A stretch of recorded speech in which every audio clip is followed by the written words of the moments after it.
Olá, bom dia. Hoje a gente está com uma convidada para falar a respeito de uma faixa etária que pouco se fala no Brasil.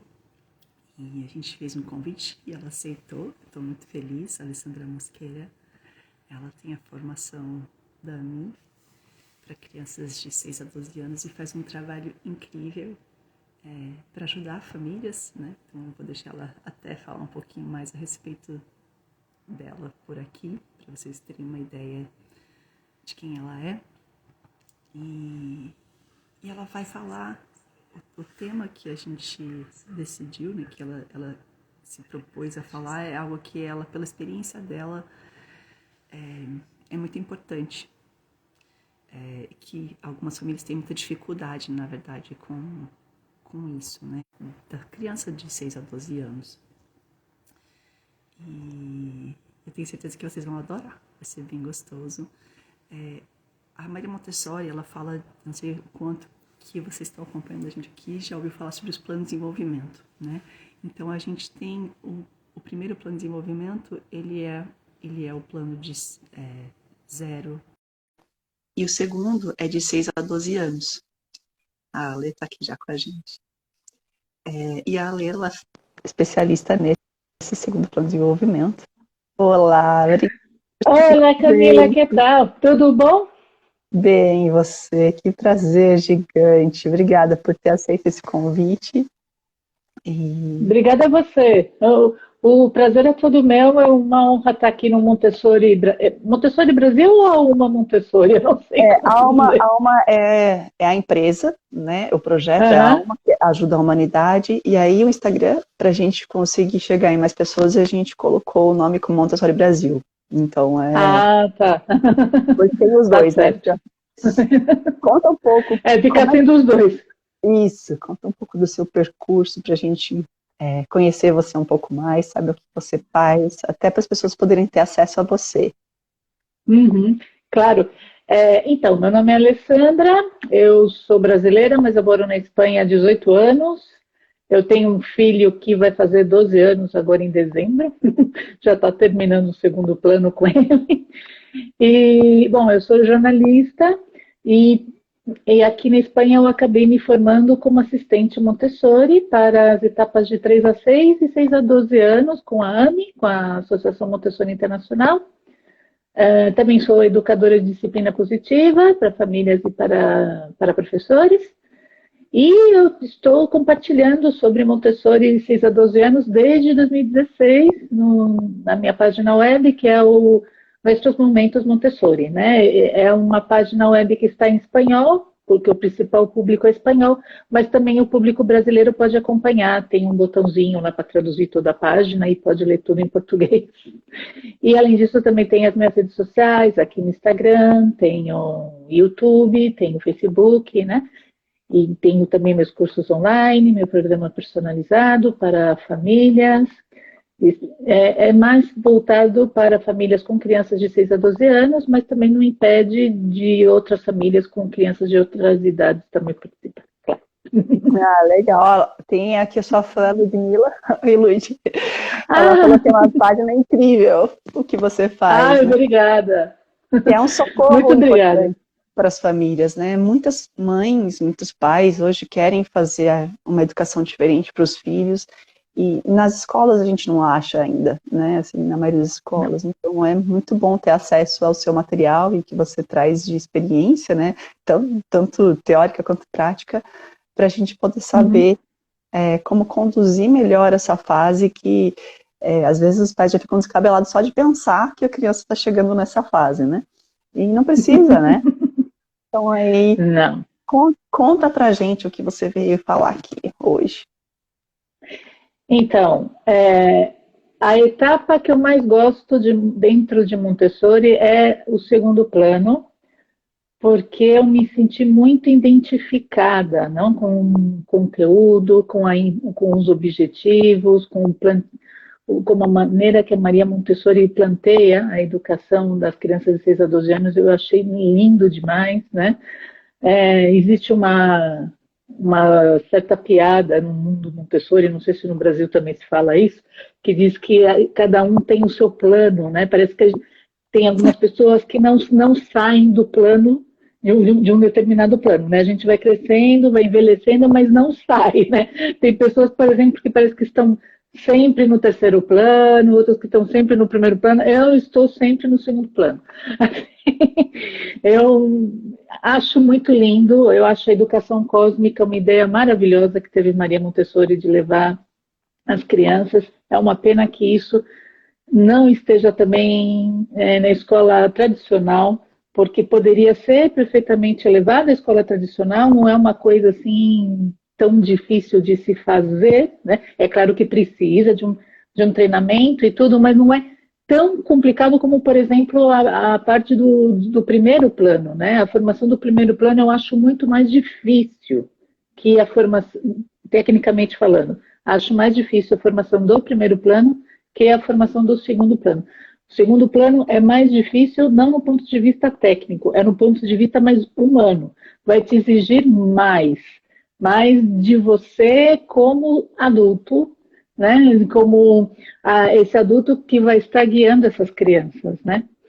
Porque o segundo plano, como você disse, muitos pais ficam preocupados, né? Porque é o momento que sai do jardim da infância, entra na primária, vai aprender a ler, no caso das crianças que estão na escola tradicional, vão aprender a ler, vão aprender as 4 operações, começa a ter lição de casa, a ter muita prova, começa as exigências dos professores e tudo. Então, realmente muda muito e é compreensível esse medo, e eu acho que todo mundo passou por isso, é algo completamente compreensível, ainda mais porque é uma mudança muito brusca.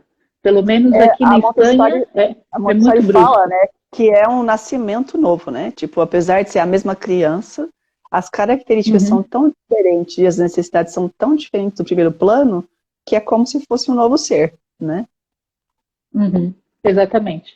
É um novo ser. Se você for parar para pensar, é um novo ser. Tanto eu me lembro que quando eu estava fazendo a formação de assistente de 6 a 12, a minha formadora disse uma frase que eu nunca me esqueci. Ela falava, se amanhã chegasse um marciano, um extraterrestre aqui na Terra, né, e quisesse conhecer a espécie humana, se você mostrasse para esse extraterrestre um bebê e uma criança de 6 anos, o extraterrestre ia pensar que são seres completamente diferentes. Porque o bebê, ele é pequenininho, né? Ele não anda, ele não fala, ele precisa do adulto para tudo, para comer, para se vestir, para ir de um lugar a outro. E a criança de 6 anos, não. A criança de 6 anos, ela já está terminada, entre aspas, né? Ela já anda, ela já fala, ela já pensa por ela mesma, ela já come sozinha, ela já vai no banheiro, ela já se veste, ela já faz tudo. É como se fosse um adulto em miniatura, vamos dizer assim, né? Para quem não conhece muito, dá essa impressão. Mas, na verdade, a criança, ela ainda precisa muito do adulto. Muito. Né? Às vezes a gente lê nas redes sociais, o método Montessori, a criança é o principal agente, o foco está na criança, e o adulto é apenas ali como é que é? O contrário de protagonista é secundário. Coadjuvante. Né? O adulto coadjuvante, exatamente. Estava pensando em espanhol. Então, a criança é o protagonista e o adulto é só um coadjuvante. Não é bem assim. Você fala, não é exatamente assim. O adulto, ele é muito importante. Ele é muito importante tanto no primeiro como no segundo, como em todas as etapas. Né? A única coisa... Sim, é verdade. A criança é quem vai liderar o seu processo de aprendizado, vai se formar, mas para ele fazer isso, ou para ela fazer isso, ela precisa ter um adulto. Sem um adulto preparado, ela não vai conseguir fazer esse trabalho sozinha. É impossível, você não pode deixar lá. Olha, fica aí, nesse ambiente lindo, maravilhoso, com esses materiais lindos e maravilhosos, que eu sei que você vai adivinhar. Não é assim. O mundo é teu, né? É. Não é assim que funciona. Ela precisa do adulto preparado. O adulto sempre vai ser muito necessário em todas as etapas. E no que se refere ao segundo plano, também, e é um papel que muda muito, né? Porque no primeiro plano, a criança ela tem qual necessidade? Ela tem uma necessidade de conquistar uma independência física em relação ao adulto. E no caso da criança que está no segundo plano, ela precisa conquistar uma independência intelectual do adulto, né? E isso parece que é fácil, mas é muito difícil. Eu até costumo sempre brincar com as minhas alunas, com as minhas clientes, ou que fazem comigo o programa, eu sempre falo, é muito mais fácil você deixar uma faca numa mão de uma criança de 3 anos que chegar para uma criança de 6 anos e falar: olha, você já está no segundo plano. Agora, o que você precisa é uma liberdade de pensamento. Você precisa conhecer o mundo. Vou abrir a porta da casa e você pode conhecer o mundo. Não é muito difícil. É super difícil, né? Dar essa liberdade para a criança para ela pensar por si mesma, né? E isso assusta o adulto. Né? É pego de surpresa, né? Porque de repente vem aquela criança e começa a falar: por que eu tenho que fazer isso? Não, você tem que fazer isso por causa disso, disso, disso. Tá, mas e daí que é por causa disso, disso, disso? E não podia ser aquilo outro, aquilo outro, aquilo outro. Assim, é uma criança que está sempre argumentando. Com bons argumentos. Exatamente. E tem muito bons argumentos. Eles argumentam muito bem. Né? Eu brinco que eles são como pequenos advogados. Eles argumentam muito bem. Você vai soltar uma... Não, mas é por causa disso. E daí? Não podia ser assim, assim, assim? Não, podia ser assim, assim, por causa disso, disso. E não podia. Sempre vai te responder. Responder. E isso deixa o adulto de cabelo em pé. Porque não estava acostumado com isso. Antes estava ali na dele, podia ter suas rabietas, podia ter suas birras, podia ter suas coisas, mas mais ou menos a gente conseguia lidar com a criança quando estava no primeiro plano. Mais ou menos, né? Mas dava. Agora no segundo é muito mais complicado. Né? Daí a gente pensa, não, agora vai ser mais fácil, porque agora já sabe falar, já sabe dizer o que precisa, o que pensa. Numas, né? Numas. Porque aí, como ele vai realmente te dizer o que ele pensa e o que ele quer, vai chocar com os teus valores. E aí você fala, epa, também não é assim. Isso é um convite para transformação pessoal, né? Assim, você pode encarar como meu filho é um rebelde, um aborrecente, insuportável, né? E aí você vai cortar a relação com a sua criança, perder, né? Perder a oportunidade que você está tentando. Ou você olhar para aquilo e assim, nossa, eu preciso mudar o meu jeito de olhar, porque o que ele está falando, ele tem razão. Algumas vezes, se não for a maioria das vezes, porque os argumentos que eles trazem, eles são pensados, né? Eles não são argumentos do nada. Eles têm essa mente racional super desenvolvida e é o poder deles, né? Nessa fase. Então, se a gente ouvir de verdade, né, com o nosso coração, e a gente assumir, eu tô com o meu de 12 aqui também, né? Meu acabou de fazer 12 em novembro. E ele é o fruto, é o terceiro, né, Ale? Então, ele teve 2 professores anteriores que ele aprendeu um cadinho, né? E 2 exemplos. Então, ele assim, é o terceiro aperfeiçoado nesse sentido de argumento, porque ele ouve os argumentos dos mais velhos ainda. E ele chega com argumentos, assim, sensacionais, que eu tenho que reconhecer. Eu assumo a postura de ser humilde e falo assim, olha, eu nunca ia pensar desse jeito que você trouxe agora. Você tá certo. Claro. Você tá certo. Não é sempre, lógico, mas algumas, vamos falar muitas vezes, eu tenho que assumir. Você está certo. Vamos fazer dessa forma, ao invés de fazer do jeito que eu coloquei, porque vai fazer mais sentido. Né? Minha cabeça estava fechada naquele jeito, eu achava que aquilo era o certo e aquilo que ia ser melhor pra gente. Mas, na verdade, eu estava errado. Exatamente. Ou eu prefiro o jeito que você está colocando, né? Então, ter essa humildade também, que é um desafio grande para a gente, pelo menos a minha formação, não sei como foi a sua, mas não tinha essa oportunidade de argumento, né? Assim, o meu pai olhava e não precisava nem falar. Sim. Ele olhou, já estou fazendo sem fio. Sem fio, né? Então, assim, chegar nesse lugar que é totalmente diferente do que eu já tive de modelo é um desafio, né? Requer terapia. Desafio, sim. Eu recomendo terapia, inclusive, para dar uma força. Eu também, hein? Eu também às vezes recomendo, dependendo do caso, falo também. Mas, enfim, o que está acontecendo com essa criança, né? Porque pode ser que tenha alguém assistindo e não está entendendo muito bem do que a gente está falando. A criança, quando ela entra no segundo plano, ela passa por uma transformação cerebral, né? Ela está crescendo e, claro, o cérebro vai continuar também nesse desenvolvimento, né? E aí chega justamente na parte do cérebro pré-frontal. Então, essa parte do cérebro, justamente essa zona da nossa testa, é a parte que vai desenvolver assim, super mais rápido, e aí ela passa a ter o pensamento lógico, passa a conseguir abstrair, passa a ter uma imaginação criativa, né? E que isso não vai nos ajudar quando a gente vai falar sobre as 5 grandes lições, quando a gente vai, né? Não só nas 5 grandes lições, mas praticamente em tudo no que se refere à educação Montessori durante o ensino fundamental. Está tudo baseado na educação cósmica, até mesmo para você explicar para uma criança o que é um substantivo, você vai se basear na educação cósmica, né? Não são só 5 grandes lições, é tudo, né? Mas assim, e além disso, ela passa a ter um sentimento da moral, de justiça, que são muito fortes. Eles começam a rebater o que a gente traz para eles. Eles já não vão mais ficar quietos escutando as nossas ordens, eles vão discutir assim, mas por que eu tenho que fazer isso? Por que isso é necessário? Né?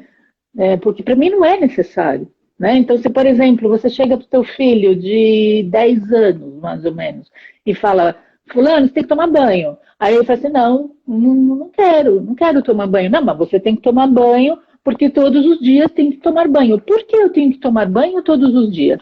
Porque senão é por uma questão de higiene. Mas qual é a questão da higiene? Me explica, qual é a questão da higiene? Não, olha, se você não tomar banho todos os dias, você vai acabar ficando doente.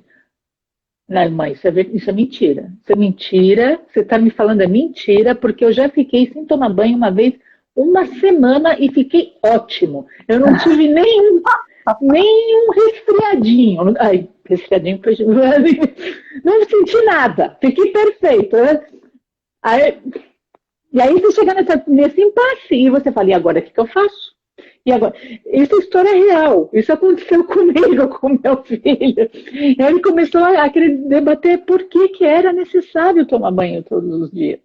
E aí a gente teve que procurar, pesquisar, da onde que veio a necessidade de tomar banho todos os dias. No Brasil é real, né? Aqui nos Estados Unidos, por exemplo, não é real. Não é banho todo dia mesmo. Não, a gente foi num acampamento e eu fui chaperone, que eu fui pai de apoio, né, com as crianças de 6 a 12 anos, né, eram todos os grupos, o Fundamental 1 e o 2. E aí eu fiquei numa barraca, numa cabana, né, com 9 meninas. A gente chegou super tarde no acampamento, era umas 6 e pouco da tarde. E elas suaram, e eu tava numa nhaca, assim, né? Às vezes eu tomo banho 2 vezes, 3 vezes no dia, né? Quando eu tô no Brasil, no calor, uns 3 vezes por dia eu tomo banho. É normal. Eu tava contando com o momento de tomar banho, tipo assim, eu precisava de tomar banho para dormir, né? No meu cérebro, no meu corpo, eu não conseguia imaginar eu não tomar banho. Isso não existia, essa possibilidade na minha cabeça. Mas tinha uma regra, né? A gente, como responsáveis, a gente não podia sair da barraca dos nossas crianças depois das 9 da noite, porque a gente tinha que garantir que elas iam estar dormindo para aproveitar o dia seguinte e que elas não iam sair da barraca, né?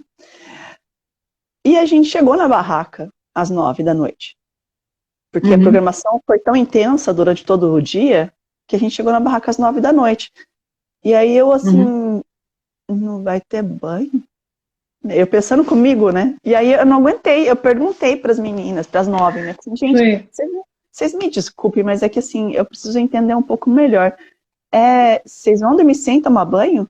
Mesmo?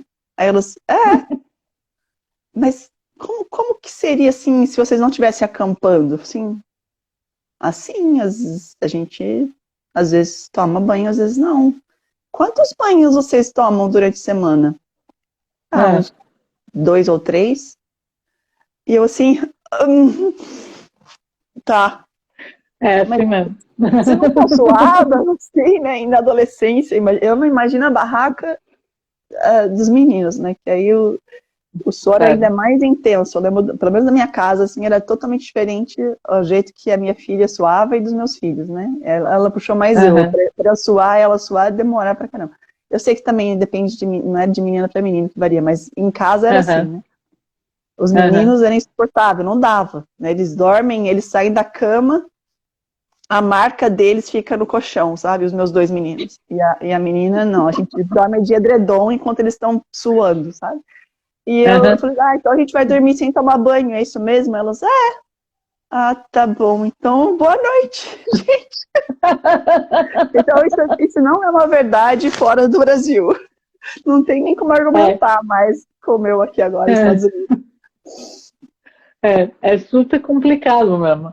E, cara, esse é um exemplo que é super simples que me passou pela cabeça, né? Mas à medida que eles vão crescendo, essas perguntas vão cada vez ficando mais sofisticadas.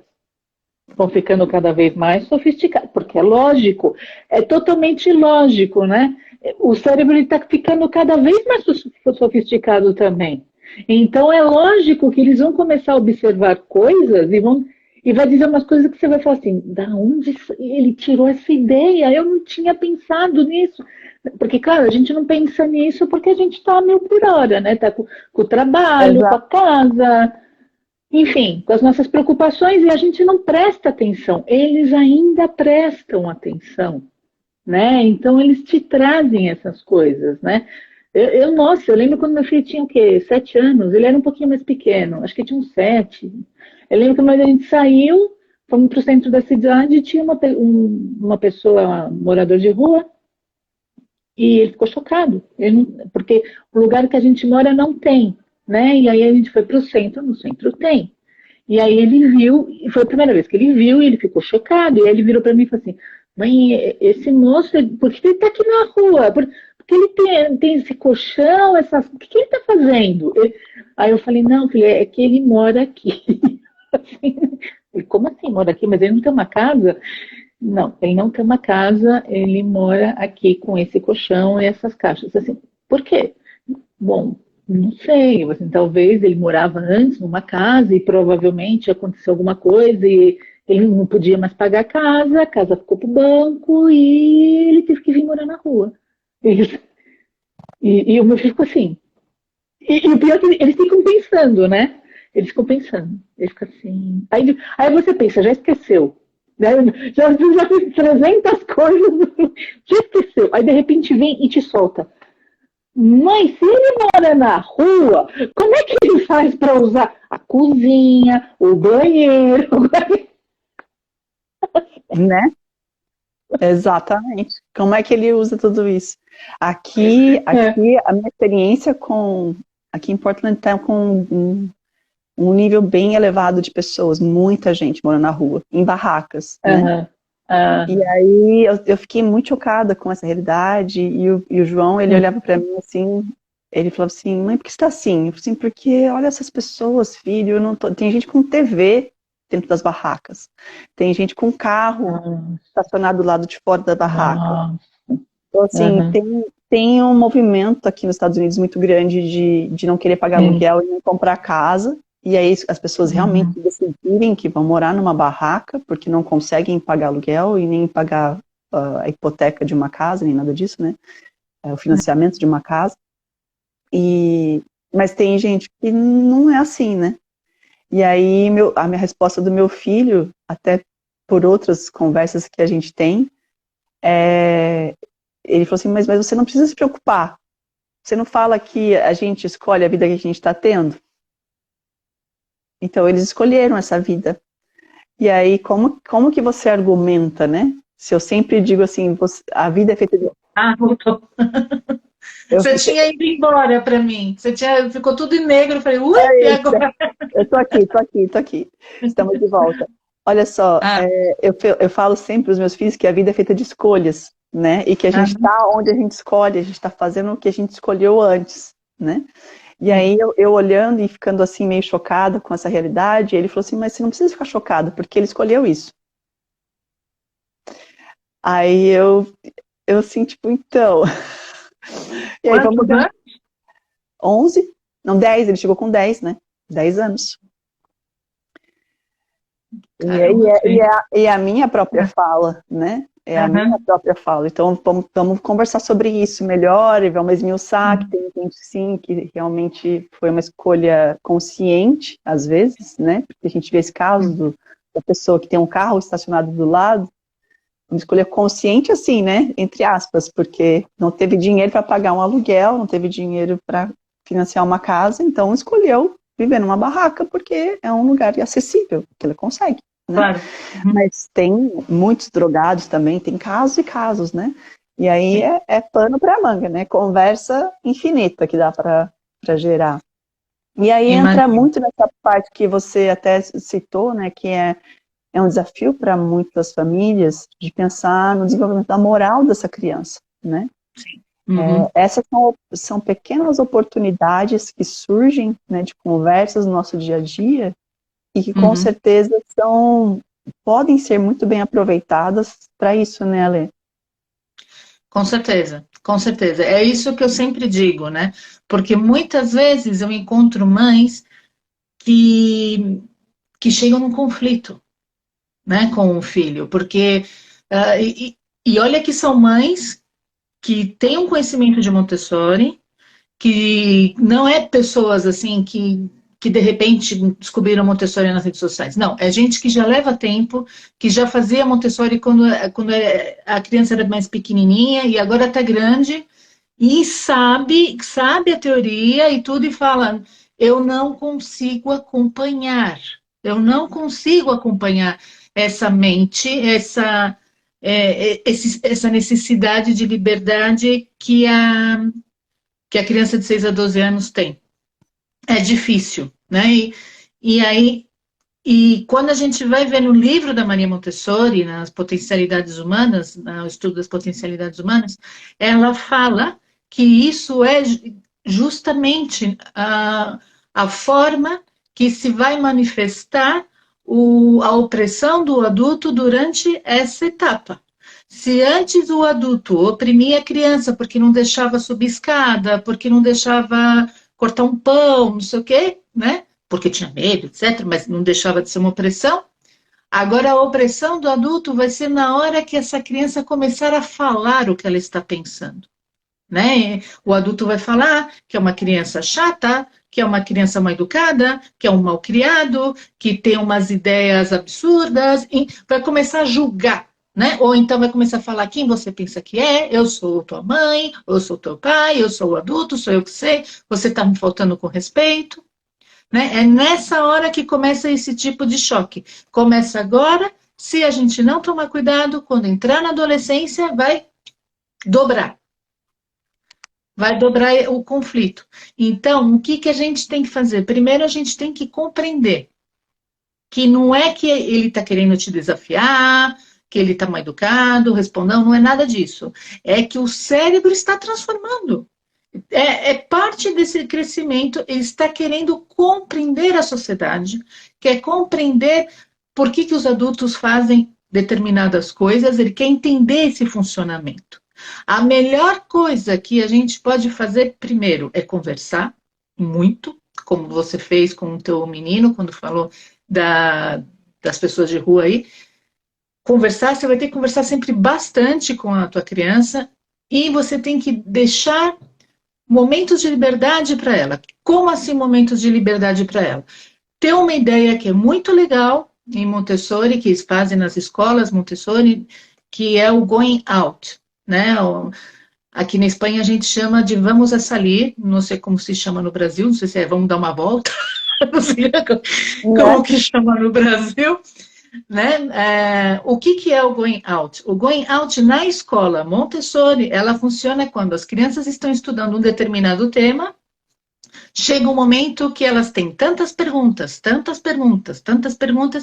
que os livros, as ferramentas que elas têm na escola já não são suficientes.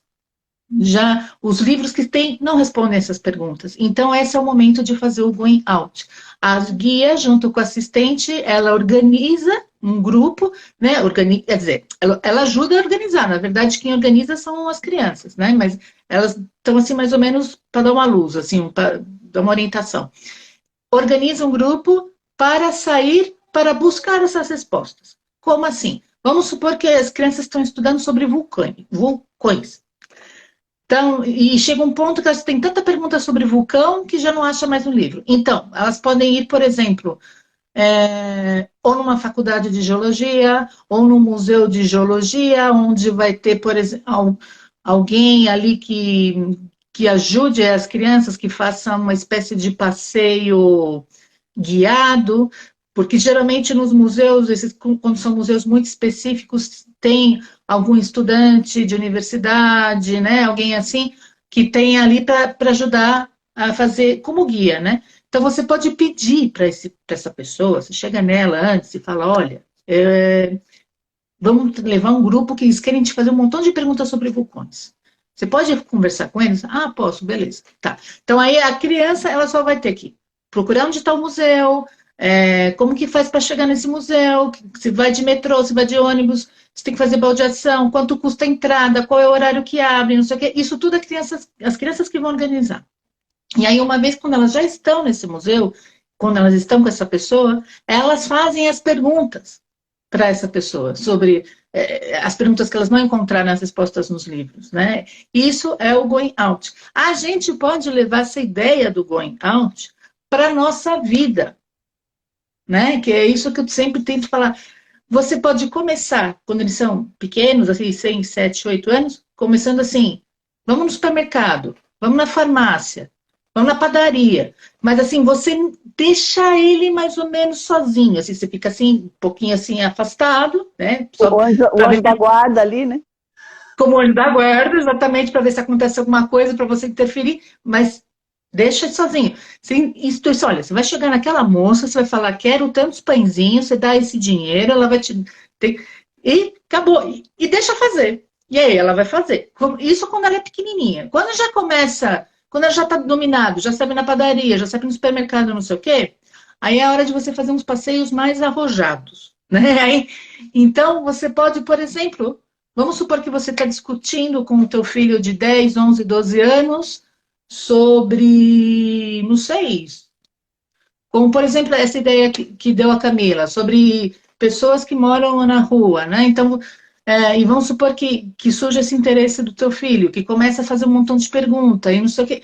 Você pode falar assim, olha, por que a gente não vai conhecer uma ONG que trabalha com pessoas que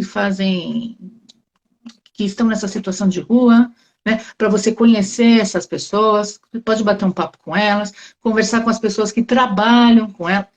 Isso é maravilhoso. É maravilhoso, né? Ai, Alessandra, isso não dá. Aqui é Brasil. Aqui não tem essas coisas. Tá. Se não tem, procura. Sempre existe alguém. Sempre Sim. existe alguém que pode te ajudar. Sempre.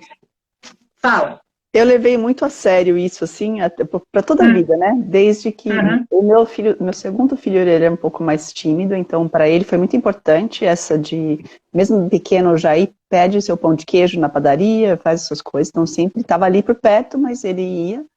Depois, andar de ônibus, então eles iam na frente e eu ia atrás, e eles faziam todo o processo. Então, aprender a como conquistar a sua independência comigo ali por perto, né? E aí, quando eles estavam para prestar no Brasil, a gente tem o vestibular, né? Então, quando eles estavam para prestar o vestibular, eu queria muito que eles tivessem uma conversa com as pessoas das áreas que eles tinham interesse, que estavam cursando na faculdade.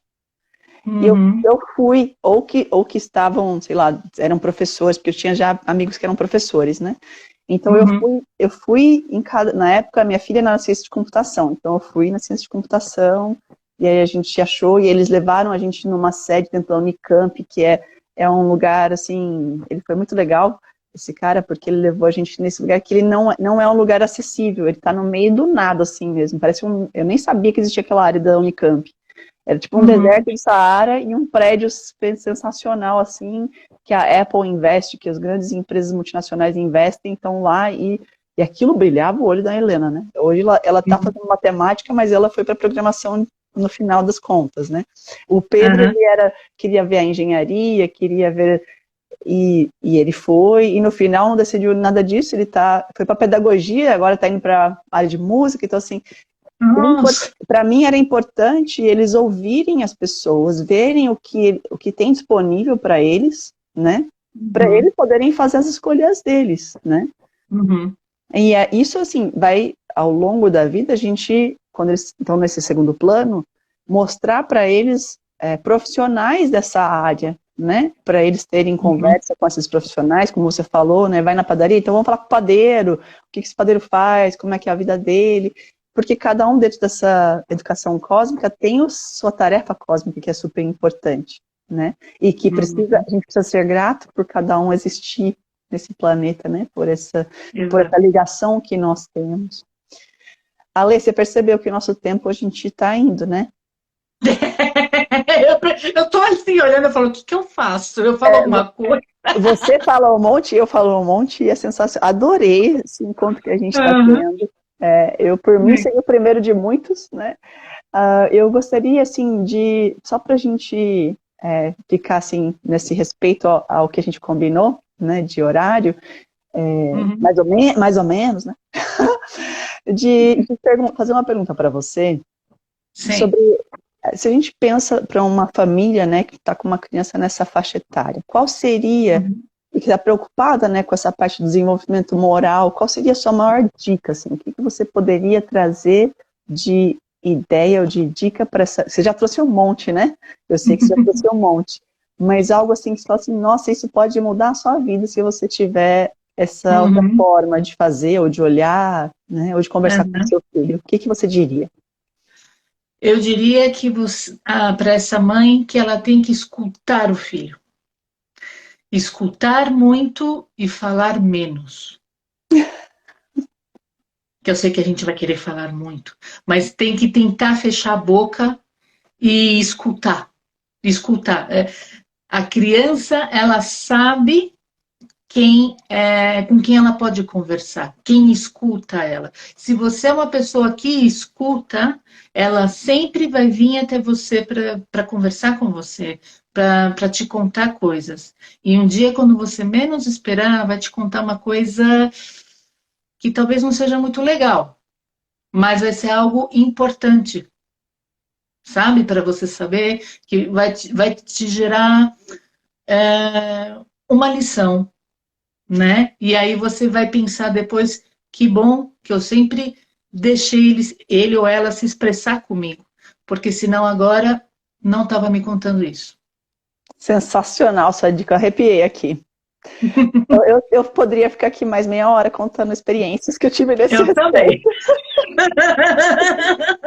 Mas adorei, eu vou deixar para as pessoas terem essa experiência por conta própria, né, Ale? É uma boa. Eu gostaria muito de agradecer as pessoas que estão aqui com a gente, assistindo a live, né? Se você não está assistindo agora ao vivo e está vendo depois, gratidão também. Se você acredita que tem alguém que precisa ouvir essa live, encaminha aí para as pessoas, né? Porque eu tenho certeza que pode ajudar, né? Pode dar algumas dicas. E Ale, me fala, se alguém precisar, quiser mais informações, quiser mais da sua ajuda, como que ela pode fazer? Sim, ela pode me seguir aqui no Instagram, no Nuestros Momentos Montessori.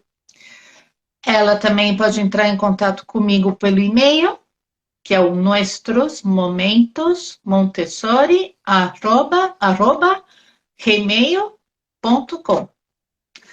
E aí pode conversar comigo se tiver algum problema, alguma dúvida com o seu filho. Eu tenho um programa personalizado para mães que bom, que cada uma tem a sua dinâmica, tem a sua problemática, né? Mas que de certa forma não estão sabendo lidar com a criança que tem. Bom, nesse programa eu tento ajudar essas mães, levo leituras, a gente faz conversas, falamos sobre um montão de coisa, dependendo do tema, sobre meditação. Não é só sobre Montessori. Montessori é a base, mas também tem outros autores que, mesmo não sendo de educação, podem ajudar bastante na formação do adulto preparado. Excelente, muito bom. É uma filosofia de vida, né, Ale? É uma filosofia de vida. Totalmente. Ale, obrigada por ter aceito o convite, obrigada por todas as suas dicas, por toda a sua experiência, né, sua prática aí também, que com certeza trouxe muita luz aqui para o nosso público, para as pessoas que estão aqui com a gente. Gratidão. Muito obrigada, Camila. Foi um prazer, uma honra estar aqui no Montessori Brasil, que bacana. E sempre que você quiser, estou aqui, a porta aberta. Gratidão. Beijo. Um beijão. Até mais. Até, tchau. Obrigada para todo mundo. Até Obrigada, a próxima. gente. Até. Tchau, tchau. Tchau.